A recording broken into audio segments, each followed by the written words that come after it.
Hello friends, welcome to study our target. दोस्तों, आज की इस वीडियो में डिस्कस करने वाले हैं हिस्ट्री का बहुत इंपॉर्टेंट टॉपिक है मुगल काल, जो कि 1526 से लेकर 1857 तक चला था। इससे रिलेटेड मोस्ट इंपॉर्टेंट 40 क्वेश्चन बन रहे हैं इस वीडियो में, तो डिस्कस करेंगे। वीडियो को लास्ट तक और ध्यान से जरूर देखिएगा, आने वाले सभी एग्जाम के लिए इंपॉर्टेंट क्वेश्चन रहने वाला है। दोस्तों, लास्ट में आप ये बताइएगा वीडियो के कमेंट में कि 40 में से आपका कितना करेक्ट आंसर हुआ, ठीक है। और लास्ट में मैं आपसे एक क्वेश्चन भी पूछूंगा, उसका आंसर आपको कमेंट बॉक्स में बताना है। दोस्तों, सबसे पहले जानते हैं मुगल काल से रिलेटेड जितने भी बेसिक क्वेश्चन बनते हैं उसके बारे में पहले डिस्कस कर लेते हैं। दोस्तों, मुगल का मतलब क्या होता है? सबसे पहले आपके मन में यही सवाल आता होगा, मुगल का मतलब क्या होता है? तो मुगल का मतलब होता है बहादुर। मुगल का मतलब क्या होता है दोस्तों? बहादुर होता है। मुगल वंश के संस्थापक कौन थे? तो मुगल वंश के संस्थापक जो थे वो बाबर थे। कौन थे? बाबर थे। बाबर ने मुगल वंश की स्थापना के साथ ही पदपादशाही की स्थापना की। किसकी स्थापना की? पदपादशाही की स्थापना की। दोस्तों, आपसे एग्जाम में पूछा जा सकता है कि बाबर ने मुगल वंश की स्थापना के साथ साथ ही पद किसकी स्थापना की? तो पदशाही की स्थापना की, जिसके तहत शासक को बादशाह कहा जाता था। शासक को क्या कहा जाता था? बादशाह कहा जाता था उसके तहत, ठीक है। दोस्तों, बात करते हैं बाबर का जन्म कब हुआ। बाबर का जन्म जो हुआ वो फरवरी 1483 में, फरवरी 1483 ईस्वी में हुआ। दोस्तों, बात करते हैं बाबर के पिता का क्या नाम था। तो बाबर के पिता का नाम उमर शेख मिर्जा था। क्या था? उमर शेख मिर्जा था, ठीक है। दोस्तों, आप नोट करते चलिएगा। देखिए, स्क्रीन छोटा है, मैं बोलता हूँ उसी टाइम आप एट अ टाइम नोट कर लीजिए, ठीक है। मैं बोलता हूँ सुनकर आप नोट कर लीजिए, क्योंकि स्क्रीन छोटा इधर उधर लिखने में हो सकता है, ठीक है। बाबर ने 1507 ईस्वी में बादशाह की उपाधि धारण की। बाबर ने कब? 1507 ईस्वी में बादशाह की उपाधि धारण की। बाबर ने भारत पर कितनी बार टोटल आक्रमण किया अभी तक? तो 5 बार आक्रमण किया था, 5 बार, ठीक है ना। आपसे एग्जाम में अगर पूछा जाए कि बाबर ने भारत पर कितनी बार आक्रमण किया, तो टोटल 5 बार आक्रमण किया। दोस्तों, अब बात करते हैं कि बाबर द्वारा लड़े गए प्रमुख युद्ध के बारे में, कि कब लड़ा गया, कौन सा युद्ध लड़ा गया, किसके किसके पक्ष में लड़ा गया और इसका परिणाम यानी रिजल्ट क्या हुआ, कौन जीता इस युद्ध में, उससे रिलेटेड क्वेश्चन आते ही आते हैं। तो उसको एक बार देख लेते हैं एक नज़र में, उसके बाद फिर एमसीक्यू क्वेश्चन से स्टार्ट करेंगे। देखिए ध्यान से, बाबर के द्वारा जो प्रमुख युद्ध लड़ा गया था वो प्रथम युद्ध था पानीपत का युद्ध। प्रथम युद्ध पानीपत का प्रथम युद्ध, जो कि लड़ा गया था 21 अप्रैल, ध्यान से सुनिएगा, 21 अप्रैल 1526 में लड़ा गया था। पानीपत का प्रथम युद्ध बाबर द्वारा 21 अप्रैल 1526 ईस्वी में लड़ा गया था। और किसके किसके पक्ष में? तो इब्राहिम लोदी एवं बाबर के पक्ष में लड़ा गया था। किसके किसके पक्ष में? तो इब्राहिम लोदी एवं बाबर के पक्ष में लड़ा गया था। और इसका परिणाम यानी रिजल्ट क्या आया? तो रिजल्ट आया कि बाबर जो है वो विजय प्राप्त कर लिया। बाबर जो है वो विजय प्राप्त कर लिया, यानी जीत गया। दूसरा युद्ध बाबर का आया खानवा का युद्ध। ध्यान से सुनिएगा, खानवा का युद्ध ये कब लड़ा गया? तो ये लड़ा गया है 17 मार्च 1527 में। 17 मार्च 1527 में किसके किसके पक्ष में लड़ा गया? तो राणा सांगा एवं बाबर के पक्ष में लड़ा गया। राणा सांगा एवं बाबर के पक्ष में लड़ा गया, और इसका भी परिणाम आया कि बाबर जो है वो विजय प्राप्त कर लिया। दोस्तों, तीसरा युद्ध हुआ चंदेरी का युद्ध। चंदेरी का युद्ध, ठीक है ना, ध्यान से सुनिएगा, चंदेरी का युद्ध। और ये हुआ 29 जनवरी 1528 में, 29 जनवरी 1528 में। और किसके किसके पक्ष में लड़ा गया? तो मेदिनी राय एवं बाबर के पक्ष में लड़ा गया। दोस्तों, इसका भी परिणाम आया कि बाबर जो है वो विजय प्राप्त कर लिया है। चौथा युद्ध के बारे में बात करते हैं। दोस्तों, चौथा युद्ध जो हुआ था वो घाघरा का युद्ध हुआ था, ठीक है ना, घाघरा का युद्ध हुआ था। दोस्तों, ये हुआ था 6 मई 1529 ईस्वी में, 6 मई 1529 में। दोस्तों, ये जो लड़ा गया था ये अफगानों एवं बाबर के पक्ष में लड़ा गया था। ये लड़ा गया था अफगानों एवं बाबर के पक्ष में, और इसका जो परिणाम आया, रिजल्ट आया, उसमें भी बाबर ने मतलब विजय प्राप्त कर लिया था। दोस्तों, ठीक है, इससे रिलेटेड मोस्ट इंपॉर्टेंट क्वेश्चन आपके एग्जाम में बन सकते हैं। ये काफ़ी ज़्यादा इंपॉर्टेंट पॉइंट था, इसलिए मैं डिस्कस कर दिया। तो चलिए अब एमसीक्यू क्वेश्चन से स्टार्ट कर लेते हैं, ठीक है। देखिए, फर्स्ट क्वेश्चन है, 1526 में बाबर ने किस वंश के शासक को परास्त कर मुगल साम्राज्य की नींव डाली?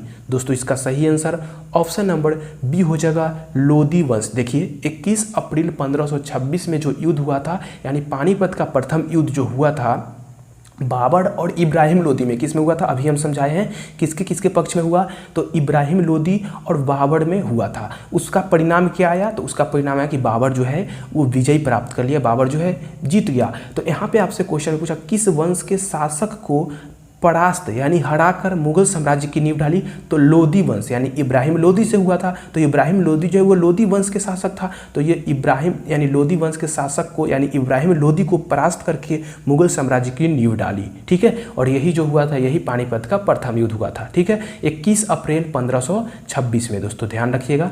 नेक्स्ट क्वेश्चन देखते हैं, क्वेश्चन नंबर 2 है पानीपत का प्रथम युद्ध कब हुआ, तो ये तो बता ही चुके हैं 21 अप्रैल 1526 में, तो ये तो क्वेश्चन ऐसे ही क्लियर हो गया। नेक्स्ट क्वेश्चन देखते हैं, क्वेश्चन नंबर 3 है बाबर ने प्रसिद्ध तुलुगमा नीति का प्रयोग सर्वप्रथम किस युद्ध में किया। दोस्तों इसका सही आंसर ऑप्शन नंबर सी हो जाएगा, पानीपत के प्रथम युद्ध में बाबर के प्रसिद्ध तुलुगमा नीति का प्रयोग जो है वो सर्वप्रथम किस युद्ध में, तो पानीपत के प्रथम युद्ध में हुआ 21 अप्रैल 1526 ईस्वी में। नेक्स्ट क्वेश्चन है, क्वेश्चन नंबर 4 है किस युद्ध में जीतने के उपरांत बाबर ने खजाने का मुंह अमीरों सगे संबंधियों आदि के लिए खोल दिए और इस उदारता के लिए उसे कलंदर की उपाधि दी गई। तो इसका सही आंसर हो जाएगा ऑप्शन नंबर ए, पानीपत का प्रथम युद्ध 1526। पानीपत का प्रथम युद्ध 1526 जीतने के उपरांत बाबर ने खजाने का मुंह अमीरों के सगे संबंधियों आदि के लिए खोल दिए और इस उदारता के लिए उसे कलंदर की उपाधि दी गई। नेक्स्ट क्वेश्चन देखते हैं, क्वेश्चन नंबर 5 है भारत में ग्रांड ट्रंक रोड किसने बनवाई है। तो इंपॉर्टेंट क्वेश्चन है, ये कई बार एग्जाम में पूछा भी गया है, आप प्रीवियस ईयर क्वेश्चन उलट कर देख सकते हैं। तो ये जो बनवाया था ग्रांड ट्रंक रोड, ये बनवाया था शेर शाह सूरी ने। ऑप्शन नंबर बी करेक्ट हो जाएगा, शेर शाह सूरी ने। नेक्स्ट क्वेश्चन देखते हैं, क्वेश्चन नंबर देखिए कई बार एग्जाम में पूछा गया, हम आपको बता दिए हैं ना, कई बार एग्जाम में पूछा गया है। देखिए एसएससी 2002 में, आरआरबी एएसएम गुड्स गार्ड 2005 में, झारखंड पीएससी 2010 में, और भी पूछा गया है कई बार एग्जाम में, ठीक है ना, आप देख सकते हैं जाकर। देखिए गुजरात विजय की यादगार में अकबर ने किसका निर्माण कराया था। इसका सही आंसर क्या होगा, ऑप्शन नंबर बी, बुलंद दरवाजा का। बुलंद दरवाजा का निर्माण गुजरात विजय की यादगार में अकबर ने करवाया था। नेक्स्ट क्वेश्चन देखते हैं, क्वेश्चन नंबर 7 है आइन ए अकबरी। क्वेश्चन नंबर 7 है आइन ए अकबरी एक महान ऐतिहासिक कृति निम्नलिखित में से किसके द्वारा लिखी गई थी। दोस्तों इसका सही आंसर हो जाएगा अबुल फजल द्वारा लिखा गया था। ऑप्शन नंबर 1 करेक्ट हो जाएगा, अबुल फजल द्वारा लिखा गया था। नेक्स्ट क्वेश्चन देखते हैं, क्वेश्चन नंबर 8 है पानीपत की दूसरी लड़ाई। पानीपत की दूसरी लड़ाई जो हुआ, देखिए प्रथम लड़ाई कब हुआ, तो 21 अप्रैल 1526 में। दूसरी लड़ाई जो हुआ 5 अप्रैल 1556 में हुआ। निम्नलिखित में से किसके बीच हुई थी। इसका सही आंसर क्या हो जाएगा, ऑप्शन नंबर ए हो जाएगा, अकबर और हेमू के बीच हुई थी। नेक्स्ट क्वेश्चन देखते हैं, क्वेश्चन नंबर 8 है पानीपत की दूसरी लड़ाई 5 अप्रैल 1556 निम्नलिखित में से किसके बीच हुई थी। तो ये तो बता ही चुके, ये तो क्वेश्चन, अरे यार फिर से वही, अच्छा डबल बार टाइप है क्या, हाँ डबल बार टाइप है। देखिए चलिए मिस टाइपिंग है, कोई दिक्कत नहीं। नेक्स्ट क्वेश्चन देखते हैं, दीन ए इलाही। क्वेश्चन नंबर 9 क्या है, दीन ए इलाही नामक नया धर्म किसके द्वारा शुरू किया गया था। तो ये जो शुरू किया गया था ये अकबर के द्वारा शुरू किया गया था। ऑप्शन नंबर सी इसका करेक्ट हो जाएगा। नेक्स्ट क्वेश्चन देखते हैं, क्वेश्चन नंबर 10 है प्रसिद्ध मुस्लिम शासिका चांद बीबी जिसने बराड़ को अकबर को सौंपा, अकबर को सौंपा निम्नलिखित में से किस राज्य से संबंधित थी। तो ये जो थी अहमदनगर से संबंधित थी, अहमदनगर। ऑप्शन नंबर इसका सी करेक्ट हो जाएगा। नेक्स्ट क्वेश्चन देखते हैं, क्वेश्चन नंबर 11 है मुगल प्रशासन व्यवस्था में मनसबदारी प्रणाली को किसने प्रारंभ किया। दोस्तों इसका सही आंसर ऑप्शन नंबर बी हो जाएगा, अकबर ने प्रारंभ किया। मुगल प्रशासन व्यवस्था में मनसबदारी प्रणाली को अकबर ने प्रारंभ किया। नेक्स्ट क्वेश्चन देखते हैं, क्वेश्चन नंबर 12 है अपने काल का महान संगीतज्ञ तानसेन किसके दरबार में थे। इसका सही आंसर ऑप्शन नंबर बी हो जाएगा, अकबर के दरबार में थे। नेक्स्ट क्वेश्चन देखते हैं, क्वेश्चन नंबर 13 है मुगल काल की राजभाषा कौन थी। मुगल काल की राजभाषा कौन थी, तो ये फारसी। ऑप्शन नंबर डी करेक्ट हो जाएगा, फारसी। नेक्स्ट क्वेश्चन देखते हैं, क्वेश्चन नंबर 14 है सती प्रथा की भर्त्सना करने वाला मुगल सम्राट था। इसका सही आंसर ऑप्शन नंबर सी हो जाएगा, अकबर। सती प्रथा की भर्त्सना करने वाला मुगल सम्राट कौन था, तो अकबर था। नेक्स्ट क्वेश्चन देखते हैं, क्वेश्चन नंबर 15 है किसी युद्ध से भारत में मुगल राज्य की किस युद्ध से भारत में मुगल राज्य की नींव पड़ी? इसका सही आंसर ऑप्शन नंबर सी हो जाएगा, पानीपत की प्रथम युद्ध से। प्रथम युद्ध के बाद किसने, बाबर ने इब्राहिम लोदी को हराया था, यानी बाबर ने विजय प्राप्त किया। उसके बाद क्या हुआ कि मुगल राज्य की नींव डाली। नेक्स्ट क्वेश्चन देखते हैं, क्वेश्चन नंबर 16 है, मुगल चित्रकारी किसके शासनकाल में पराकाष्ठा या चरमोत्कर्ष प्राप्त किया? तो इसका सही आंसर ऑप्शन नंबर सी हो जाएगा, जहांगीर शासनकाल में। मुगल चित्रकारी जहांगीर शासनकाल में पराकाष्ठा या चरमोत्कर्ष प्राप्त किया। नेक्स्ट क्वेश्चन देखते हैं, क्वेश्चन नंबर 17 है, निम्नलिखित में से किसने अकबर की जीवन कथा लिखी थी? इसका सही आंसर ऑप्शन नंबर ए हो जाएगा, अबुल फजल। नेक्स्ट क्वेश्चन देखते हैं, क्वेश्चन नंबर 18 है, किस मुगल शासक ने भारत की वनस्पतियों और प्राणी जगत, ऋतुओं और फलों का विस्तृत विवरण अपनी दैनंदिनी डायरी में दिया है? इसका सही आंसर हो जाएगा ऑप्शन नंबर सी, बाबर। ठीक है ना। नेक्स्ट क्वेश्चन देखते हैं, क्वेश्चन नंबर 19 है, शेरशाह की महानता का घोतक क्या है?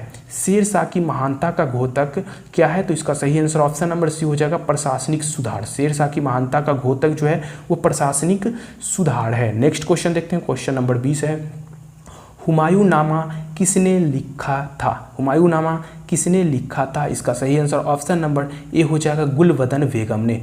हुमायूंनामा किसने लिखा था? गुलबदन बेगम ने। नेक्स्ट क्वेश्चन देखते हैं, क्वेश्चन नंबर 21 है, अकबर के शासन में महाभारत का फारसी भाषा में अनुवाद किया गया था, वह किस नाम से जाना जाता है? दोस्तों इसका सही आंसर ऑप्शन नंबर बी हो जाएगा, राज्यनामा के नाम से जाना जाता है। नेक्स्ट क्वेश्चन देखते हैं, क्वेश्चन नंबर 22 है, किस मुगल सम्राट ने सैयद भाइयों को गिराया था? इसका सही आंसर हो जाएगा option number D, Muhammad Shah ने। मुगल सम्राट ने सैयद भाइयों को गिराया था। नेक्स्ट क्वेश्चन देखते हैं, क्वेश्चन नंबर 23 है, निम्नलिखित में से कौन अंतिम मुगल सम्राट थे? इसका सही आंसर ऑप्शन नंबर सी हो जाएगा, बहादुर शाह 2। निम्नलिखित में से कौन अंतिम मुगल सम्राट थे? तो बहादुर शाह 2 जो है ये अंतिम मुगल सम्राट थे। नेक्स्ट क्वेश्चन देखते हैं, क्वेश्चन नंबर 24 है, अकबर के शासनकाल में भू राजस्व सुधारों के लिए कौन उत्तरदायी था? इसका सही आंसर क्या होगा? ऑप्शन नंबर बी हो जाएगा, टोडरमल। अकबर के शासनकाल में भू राजस्व सुधारों के लिए टोडरमल उत्तरदायी था। नेक्स्ट क्वेश्चन देखते हैं, क्वेश्चन नंबर 25 है, अकबर द्वारा बनवाए गए उपासना भवन या पूजा गृह का क्या नाम था? इसका सही आंसर क्या हो जाएगा? ऑप्शन नंबर सी हो जाएगा, इबादत खाना। अकबर द्वारा बनवाए गए उपासना भवन या पूजा गृह का क्या नाम था? तो इबादत खाना नाम था। नेक्स्ट क्वेश्चन देखते हैं, क्वेश्चन नंबर 26 है, सुप्रसिद्ध संगीतज्ञ तानसेन और बैजू बावरा किसके शासनकाल में सुविख्यात थे? तो ये अकबर के शासनकाल में सुविख्यात थे। ये एसएससी 1999 में पूछा गया क्वेश्चन है। नेक्स्ट क्वेश्चन देखते हैं, क्वेश्चन नंबर 27 है, रामचरितमानस के लेखक तुलसीदास किसके शासनकाल से संबंधित थे? इसका सही आंसर क्या होगा? इसका सही आंसर ऑप्शन नंबर डी हो जाएगा, अकबर के शासनकाल से संबंधित थे। कौन? रामचरितमानस के लेखक तुलसीदास। नेक्स्ट क्वेश्चन देखते हैं, क्वेश्चन नंबर 28 है, किस युद्ध में बाबर ने जिहाद यानी धर्म युद्ध का नारा दिया? तमगा नामक कड़, ध्यान से सुनिएगा, तमगा नामक कड़ को समाप्त किया और युद्ध जीतने के उपरांत गाजी यानी धर्म योद्धा की उपाधि धारण की। दोस्तों इसका सही आंसर ऑप्शन नंबर ए हो जाएगा, खानवा के युद्ध। दोस्तों इसका सही आंसर क्या हो जाएगा? खानवा के युद्ध। और खानवा के युद्ध जो हुआ था वो कब हुआ था? तो 17 मार्च 1527 में हुआ था, 17 मार्च 1527 में। नेक्स्ट क्वेश्चन देखते हैं, क्वेश्चन नंबर 29 है, मुबैयान नामक पद शैली के जन्मदाता बाबर ने अपनी आत्मकथा तुजुक ए बाबरी किस भाषा में लिखी? दोस्तों इसका सही आंसर हो जाएगा ऑप्शन नंबर सी, तुर्की भाषा में लिखी। नेक्स्ट क्वेश्चन देखते हैं, क्वेश्चन नंबर 30 है, बाबर मूल रूप से कहाँ का शासक था? बाबर जो है वो मूल रूप से कहाँ का शासक था? तो फरगना का शासक था। Option number A right answer हो जाएगा। ठीक है ना। नेक्स्ट क्वेश्चन देखते हैं, क्वेश्चन नंबर 31 है, बाबर को भारत पर आक्रमण करने के लिए आमंत्रित करने वालों में कौन शामिल नहीं था? तो इसका सही आंसर हो जाएगा ऑप्शन नंबर डी, चंदेरी का शासक मेदिनी राय जो है ये शामिल नहीं था। नेक्स्ट क्वेश्चन देखते हैं, क्वेश्चन नंबर 32 है, मुगल साम्राज्य के मुगल साम्राज्य के दृढ़ीकरण के दृष्टिकोण से सबसे निर्णायक युद्ध था? तो सबसे निर्णायक युद्ध जो था वो खानवा का युद्ध था। कब किया गया? 1527 में। कब? 1527 में, 17 मार्च 1527 में। किसके बीच? तो राणा सांगा एवं बाबर के बीच, जिसमें भी बाबर विजय प्राप्त किया था। नेक्स्ट क्वेश्चन देखते हैं, क्वेश्चन नंबर 33 है। ये इंपॉर्टेंट क्वेश्चन है, ध्यान से सुनिएगा। सूची 1 सूची 2 के साथ मिलान करना है। सूची 1 में है बाबर द्वारा लड़े गए युद्ध और सूची 2 में है शासक, मतलब किस बाबर द्वारा जो युद्ध लड़ा गया था वो युद्ध इधर है और किस शासक से लड़ा गया था वो युद्ध इधर है। तो शायद इससे रिलेटेड क्वेश्चन हम पीछे करवा चुके हैं, मतलब बेसिक में ही बता चुके हैं इससे रिलेटेड, ठीक है। तो देखिए यहाँ पे पानीपत का प्रथम युद्ध जो लड़ा गया था 1526 में। 1526 कहने का मतलब 21 अप्रैल 1526 में ये पानीपत का युद्ध बाबर द्वारा लड़ा गया था। किस शासक से? तो इब्राहिम लोधी से लड़ा गया था, जिसमें कि बाबर ने विजय प्राप्त की थी। ये तो आपको पता है, तो ए का 1 हो जाएगा। खानवा का युद्ध 1527 में लड़ा गया था। किससे लड़ा गया था? तो राणा सांगा से, तो बी का 2 हो जाएगा। चंदेरी का युद्ध जो लड़ा गया था ये लड़ा गया था 1528 में। चंदेरी का युद्ध 1528 में लड़ा गया था। किससे लड़ा गया था? मेदिनी राय से लड़ा गया था, तो ये 3 हो जाएगा सी का। घाघरा का युद्ध जो है 1529 में लड़ा गया था, यानी 6 मई 1529 में। और ये किससे लड़ा गया था? तो अफगानों के विरुद्ध, यानी अफगानों से लड़ा गया था, तो डी का 4 हो गया। तो देखते हैं कूट में क्या है इसका लिखा हुआ। देखिए कूट तो नहीं लिखा गया है, तो अगर कूट रहेगा ऑप्शन में, यहाँ पे टाइपिंग में मिस हो गया है, मतलब टाइपिंग में छूट गया है। अगर कूट में रहेगा तो इस तरह से रहेगा, ए का 1 होगा, बी का हो जाएगा 2, सी का हो जाएगा 3 और डी का हो जाएगा 4। इस तरह से कूट में आपको जहाँ पे देखने को मिलेगा वो ऑप्शन आप राइट कर दीजिएगा, ठीक है। नेक्स्ट क्वेश्चन देखते हैं, क्वेश्चन नंबर 34 है। किसके मुगल साम्राज्य की राजधानी को आगरा से दिल्ली स्थानांतरित? किसने मुगल साम्राज्य की राजधानी को आगरा से दिल्ली स्थानांतरित की? दोस्तों इसका सही आंसर ऑप्शन नंबर डी हो जाएगा, शाहजहां ने। नेक्स्ट क्वेश्चन देखते हैं, क्वेश्चन नंबर 35 है। अकबर के युवावस्था में उसका संरक्षक था। अकबर के युवावस्था में उसका संरक्षक जो था वो बैरम खान था। ऑप्शन नंबर डी करेक्ट हो जाएगा। नेक्स्ट क्वेश्चन देखते हैं, क्वेश्चन नंबर 36 है। निम्नलिखित में से किस स्थान पर नादिर शाह ने चढ़ाई नहीं की थी? इसका सही आंसर क्या होगा? इसका सही आंसर ऑप्शन नंबर डी हो जाएगा, कन्नौज। कन्नौज स्थान पर नादिर शाह ने चढ़ाई नहीं की थी। नेक्स्ट क्वेश्चन देखते हैं, क्वेश्चन नंबर 37 है। किसने ऐसे बाग बगीचे जिसमें बहता पानी हो के निर्माण की परंपरा की शुरुआत की थी? दोस्तों इसका सही आंसर ऑप्शन नंबर ए हो जाएगा, बाबर ने। नेक्स्ट क्वेश्चन देखते हैं, क्वेश्चन नंबर 38 है। निम्नलिखित में से कौन सी आत्मकथा है? तो ये तुजुक ए बाबरी जो है, इसको बाबरनामा के नाम से जानते हैं, ये जो है ये आत्मकथा है। नेक्स्ट क्वेश्चन देखते हैं, क्वेश्चन नंबर 39 है। ये भी इंपॉर्टेंट क्वेश्चन है, ध्यान से देखिएगा। कौन सा सुमेलित नहीं है ये हमें चुनना है। देखिए ऑप्शन ए में बोला गया है हुमायूं नामा जो है ये हुमायूं द्वारा लिखा गया था, तो ये बिल्कुल गलत है। तुजुक ए बाबरी ये बाबर द्वारा लिखा गया था। तुजुक ए जहांगीरी जहांगीर द्वारा लिखा गया था। और शाहजहां नामा जो है मोहम्मद शालेह द्वारा लिखा गया था, तो ये करेक्ट हो जाएगा, सी करेक्ट हो जाएगा, बी करेक्ट हो जाएगा और ए जो है ये गलत हो जाएगा, ठीक है ना। ए क्या हो जाएगा? ये ए गलत हो जाएगा। नेक्स्ट क्वेश्चन देखते हैं, क्वेश्चन नंबर 40 है। राजा बीरबल की उपाधि किसे दी गई थी? दोस्तों राजा बीरबल की उपाधि किसे दी गई थी? तो इसका सही आंसर हो जाएगा, इसका सही आंसर ऑप्शन नंबर ए हो जाएगा, महेश दास। राजा बीरबल की उपाधि किसे दी गई थी? तो महेश दास को दी गई थी। नेक्स्ट क्वेश्चन देखते हैं, यानी आज का क्वेश्चन, जो क्वेश्चन आपके लिए है, हर दिन की तरह आज भी पूछ रहा हूँ। औरंगजेब ने ज़्यादा भवनों का निर्माण नहीं करवाया था, क्यों नहीं करवाया था भाई? ऑप्शन ए में है उसे वास्तुकला में कोई रुचि नहीं था।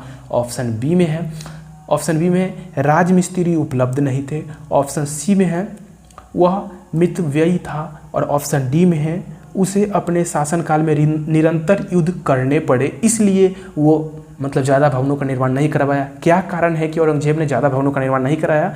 वो क्या आंसर होगा आप कमेंट बॉक्स में जरूर बताइएगा। अगर वीडियो पसंद आया हो तो एक लाइक जरूर कर दीजिएगा और आप ये बताइएगा कि 40 में से आपका कितना करेक्ट आंसर हुआ है, ठीक है ना। सही से बताइएगा, बिल्कुल ईमानदारी से, क्योंकि ये जो भी कर रहे हैं सही कर रहे हैं या फिर गलत कर रहे हैं तो वो अपने लिए कर रहे हैं। सुधार करने की ज़रूरत आपको हो सकती है, इसलिए गलत नहीं, ऐसा नहीं बता दीजिएगा कि 40 में से मेरा 40 सही हो गया, ठीक है ना। जितना सही हुआ होगा उतना कमेंट करके जरूर बताइएगा ताकि मुझे मालूम चले कि आप लोग का पढ़ाई लिखाई कैसा चल रहा है, ठीक है ना। तो चलिए फिर मिलते हैं नेक्स्ट वीडियो में नेक्स्ट टॉपिक के साथ। Bye bye, take care.